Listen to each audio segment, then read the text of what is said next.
क्या आपने कभी ऐसी खामोशी महसूस की है जो बाहर से नहीं बल्कि आपके अंदर से आती है? ऐसा खालीपन जो शब्दों में नहीं सिर्फ दिल में महसूस होता है? तो शायद आप उस आत्मिक पीड़ा से गुजर रहे हैं जिसे हम आत्मा की सबसे गहरी पीड़ा कहते हैं। आज हम इसी विषय पर बात करेंगे। आत्मा की पीड़ा क्या होती है, क्यों होती है और इससे बाहर कैसे निकला जाए। भाग 1, आत्मा की सबसे गहरी पीड़ा क्या होती है। आत्मा की सबसे गहरी पीड़ा वो होती है जब इंसान अपने सच्चे स्वभाव, अपने असली अस्तित्व से कट जाता है। हम इस दुनिया में सिर्फ जीने के लिए नहीं आए हैं बल्कि किसी उद्देश्य को पूरा करने के लिए आए हैं। लेकिन जैसे जैसे हम बड़े होते हैं, समाज, परिवार और दुनिया की उम्मीदें हमें बदल देती हैं। हम वही बनने लगते हैं जो दुनिया हमसे चाहती है और धीरे धीरे हम भूल जाते हैं कि हम कौन हैं। हम अपनी आत्मा की आवाज को नजरअंदाज करते हैं और एक ऐसा जीवन जीते हैं जो अंदर से हमें तोड़ता रहता है। यही है आत्मा की सबसे गहरी पीड़ा। भाग 2, इस पीड़ा की पहचान कैसे करें।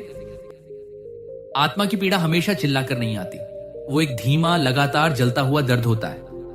कुछ संकेत, सब कुछ होते हुए भी अधूरा महसूस करना, अंदर एक बेचैनी जिसका कोई कारण ना हो, मुस्कुराहट के पीछे छुपा दर्द, दूसरों को खुश करते करते खुद को खो देना, हर दिन सुबह उठते ही एक थकान, एक ऊब। ये सब संकेत हैं कि आपकी आत्मा आपसे कुछ कहना चाहती है, वो आपको जगाना चाहती है। भाग 3, आत्मा क्यों रोती है। जब हम अपने दिल की नहीं सुनते, जब हम अपने सपनों को कुचल देते हैं, जब हम सिर्फ दिखावे के लिए जीते हैं, तब आत्मा धीरे धीरे रोने लगती है।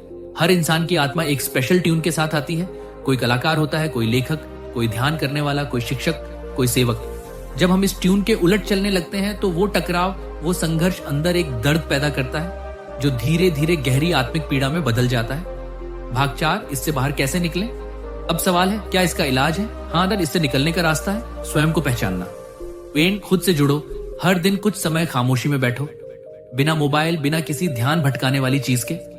अपनी सांसों को महसूस करो, अपने विचारों को सुनो। ये साधारण अभ्यास आपकी आत्मा से जुड़ने का पहला कदम है। 2, अपने बचपन को याद करो। आप बचपन में क्या करना पसंद करते थे। क्या वो गाना था, लिखना, चित्र बनाना। वहीं से आपके आत्मिक उद्देश्य की झलक मिल सकती है। 3, डायरी लिखो।